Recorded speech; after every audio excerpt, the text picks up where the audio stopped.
cyborgs, a dystopian future, and big-eyed adorable waifus. We're not talking about every teenage manga lover's fan fiction. This is Alita.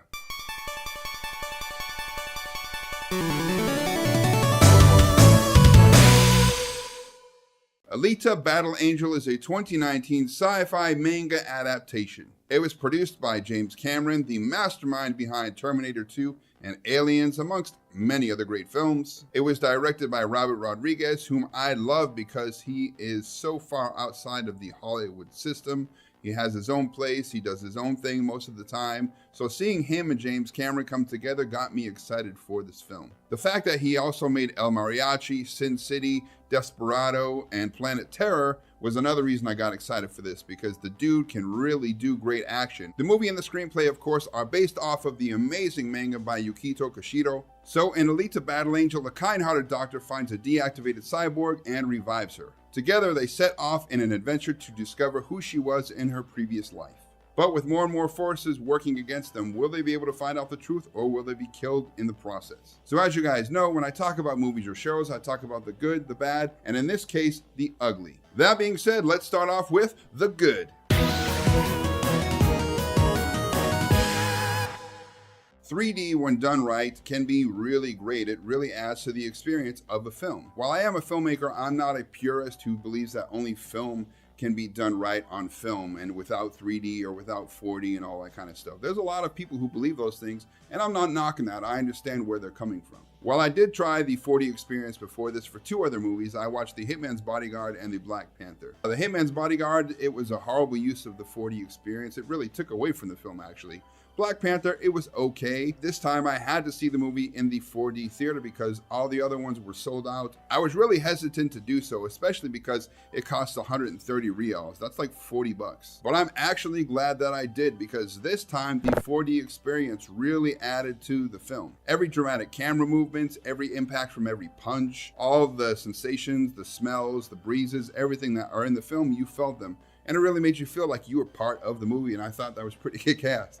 I had a good time in the 4D this time. Before, like I said, not a big fan, but this time, I loved it. But enough about the format of the film, let's actually talk about the film. So we'll start with what everyone is raving about, and that is the visual. I knew the visual effects would be great because we're talking about Weta, the greatest visual effects studio on the planet. But I had no idea they would be this good. This is the best CGI I've ever seen. And that's saying a lot because I've been watching movies in the theater with CGI since basically Tron in the early 80s when I was a kid. So I've seen everything from the birth of CGI all the way up to this, and man, it has really grown, and this is just fantastic. The facial capture and motion capture in this movie is the best that I've ever seen. Way, way better than in Ready Player One. I mean, it dwarfs Ready Player One as far as, you know, the way people move, the way they look, how realistic the acting is, you know, with the faces and all that stuff. I mean, it looks like real people. It feels like real people. I never felt, with the exception of one character, like I was watching CGI characters. I knew they were, but they didn't feel like that to me, and they weren't distracting. But enough about the visuals, because as you guys know,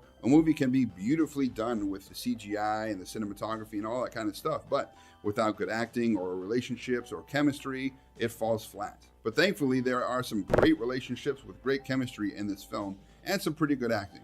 I absolutely loved Dr. Dyson's and Alita's relationship. It felt really genuine, and at first I was wondering if they weren't going to flush it out enough, but as the film went on, they got closer and closer, and more things happened to where you really felt that bond, and you care about how they feel about each other and what happens to them. I also bought into Hugo and Alita's relationship. A lot of people are railing against it, but I thought it was pretty great, and it didn't feel forced to me. Speaking of feels, the city looks and feels very realistic. I know it's CGI and all that kind of stuff. Of course, the 4D helped because, you know, you get the breeze and the smells, so you really get immersed in the atmosphere of the city. But you had so many people walking around, and they kind of did some close-ups and highlighted some of the really cool denizens of the city, some musicians and some other people that added to that atmosphere. So kudos to the production designers and, of course, the manga for their inspiration. I really liked the design of the few vehicles that they showed in the movie, especially Yugo's bike. Yugo's bike is just kick-ass. It's the best bike I've seen since Kaneda's bike in Akira.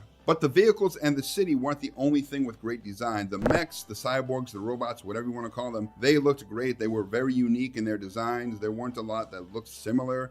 You could tell they spent a long time, thinking about all the little details, not just the coloring or the gloss or matte finish of them, but there was all these little touches that really made you feel like they were real characters. Between the atmosphere and a lot of good backstory, the world building of this film was fantastic. They really took their time. I think it was like a 2-hour and 20 or 2-hour and 30-minute runtime, but it never felt like that because the pacing was brisk. So they really let you get into this world, meet the different characters. You get the geography of the city down because they show certain places a few times. It's really nice, and I felt a lot more connected to this world and to the people in it than I have for a lot of similar movies in the recent past. And part of what made this world, this city, these people feel so alive and got you really connected to them was the great framing, the camera movements, the cinematography, the lighting of it. It never feels distracting. It always looks great, whether it be these really wide open shots during the daytime where there's lots of people and movement and action, or the nighttime shots, where you had all this great lighting and atmosphere and steam and smoke. So as always, Bill Pope's cinematography was top notch. But another thing that made it great was, okay, you have these great outdoor scenes, the streets and all these people, but all of the indoor environments, they put a lot of thought into it. The different things on the shelves and the tables. It didn't feel like an empty space, and it felt like there was a lot of thought and care put into it. And again, it just immerses you further into the world. Basically, all of the technical aspects of filmmaking were done just right in this movie. Even the score was fantastic. The score really added to the emotional parts. It added to the action and the fight scenes and everything else. But then again, we're talking about Junkie XL, who always do really good film scores and do just great music in general. I really thought the motorball sequences were kick-ass, not just the big ones in the stadium with all the cyborgs and the explosions and kills and, heads rolling around and all that kind of stuff. I like the motorball sequence, earlier in the film with the teenagers, out in the street. It felt like a real sport, and it's something that I would watch if it was a real thing. But as kick-ass as the motorball sequences were, they weren't the highlight of the action scenes in this film. The highlight of the action scenes were the fights. The fights were just dope. This is some of the best choreographed fighting I've seen since Scott Pilgrim vs. the World. They have such a weight and impact and brutality to them. They're so violent. And the fact that it's a PG-13 movie, Robert Rodriguez and whoever helped choreograph these fights, man, they really straddled the line between PG-13 and rated R. There was a family behind me, a bunch of little kids, and some of the things that happened in the fights, like you can hear the kids like, and at one point I turned around and one of the kids was covering his face during one of the fights. So that tells you how brutal and how hardcore these fights were, and I love that. But they also have this great subplot about these hunter-killers, these bounty hunters that were cyborgs. Some of them were human, but most of them were just straight up cyborgs. I really liked that aspect of the film, and if they had gone into it a little further, I would have liked that even more. I haven't read the manga, but I really want to now because the different bounty hunters that they showed, the different cyborgs, had a lot of personality and they had very unique styles. And I'm hoping that in the manga, they go into these different characters and their stories and they show them maybe on the hunt and stuff. It really got me interested and I really loved that part of the film. But of course, the best cyborg, the best character of all was Alita herself. She's so sweet and innocent and giving and caring. You really feel for her. You really get attached to her. And like I said, her relationship with the Doc and with Hugo is great. And while you have this sweet girl, you also have this brutal, relentless, violent killing machine. She's so precise in combat, and every shot is just really meant to f people up or just straight up kill them. There were so many times where she was fighting where I was laughing out loud or I was yelling yes or like holy shit and all that kind of stuff because I really got into it. Because I said it's a PG-13 film. You don't expect some of the levels of violence, especially from her because she's so sweet and nice. And speaking of PG-13, as you guys may or may not know, every PG-13 film gets to use the word one time. And this movie has the best use of the word that I've seen in a long time.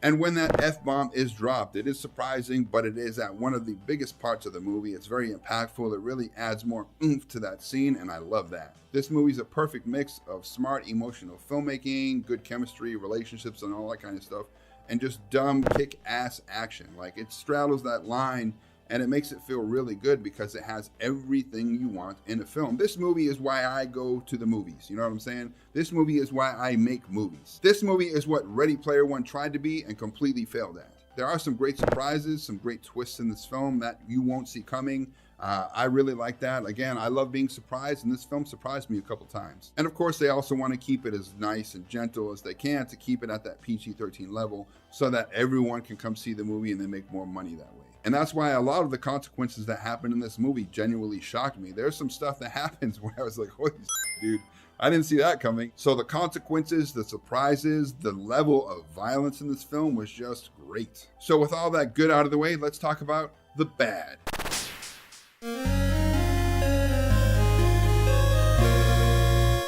The flow is a bit choppy in the first act. You know, they're trying to establish a lot of things, show a lot of things. So sometimes it goes from one thing to another pretty quickly. And in the second act, there's this conflict between Alita and the doc. It feels a little forced, and it's kind of to set up the next thing, but it's not too bad. There were a couple of cheesy lines in the movie, but not so bad that they pulled you out of the film. Mahershala Ali and Jennifer Connelly, they definitely serve their purpose as like the villains, but I definitely wish they had flushed them out a bit more, maybe showed a bit more backstory. But again, they were definitely better villains than you see in a lot of movies of a similar nature. I'm hearing a lot of people complain about the relationship between Alita and the Doctor and Alita and Hugo, especially the relationship between Alita and Hugo. They're talking about how they don't buy it and how a human could fall in love with a cyborg or whatever. But what's hilarious to me is a lot of the people saying this are the same people who love the relationship between Joaquin Phoenix and the AI in Her. So you bought a guy falling in love with this computer operating system,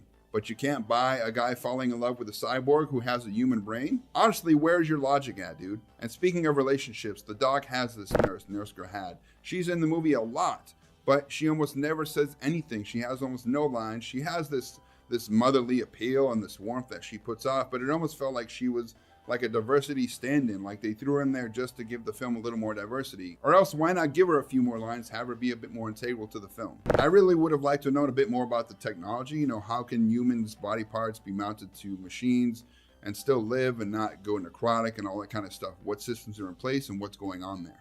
The ending has frustrated a lot of people, and I definitely see where they're coming from, because there's this one decision that's made and it's kind of dumb. They kind of lead up to it, and they mention it earlier on in the film, so they do bring that back. It's definitely kind of just to move the plot forward, and it builds up the sequel. I think if they had maybe done it a little differently, it would have made more sense. It still had a good emotional impact, and you felt bad for what happens and everything. You know, all in all, I didn't think it was that big a deal. And that's because the rest of the film really made up for it. It was definitely a better ending than Ready Player One for sure. The last thing I want to talk about isn't really about the film, it's about the critics who are trying to drag it down. They're really full of shit, and a lot of them are really hypocritical. A lot of these same critics loved The Meg. They loved Skyscraper. They loved a lot of the parts of Ready Player One that they're saying they didn't like about this film. Like, why the hypocrisy? But with the good and the bad out of the way, let's talk about the ugly. This is the first ugly that I brought up in any review so far, and it's because of two things, right? The first is there are two small kissing scenes, right? And these are between a CGI character and a human boy. And in the theaters here in Qatar, they cut that out. They censored it. So you see them lean in to kiss each other, it cuts, and then they're both sitting there smiling. So you know what happened, and it's not like you need to see it, but really, you have to censor a CGI character and a boy kissing for like 2 seconds. And the second thing is there were two other cuts that I saw. They were very rough cuts, and you can tell that they were done by the censors. They weren't done by the editors in the film. You have censorship and you have rough cuts that have no nuance, no skill involved. And as a film editor, for me, it's very frustrating to see that, because how hard is it to cut one scene to another and maybe do like a cross dissolve or do something that is more natural and it doesn't feel so forced? These government editors, these censors are hacks. They suck at their job. All I'm going to say is definitely go see the film for yourself. I think you'll enjoy it. This is one of those movies that you have to see in theaters, because if you see it at home, you know, on a DVD or Netflix or whatever, you're going to like it, but you're going to be like, man, I wish I had seen that in theaters. All that being said, what is my score? Drum roll, please. 9 out of 10, baby.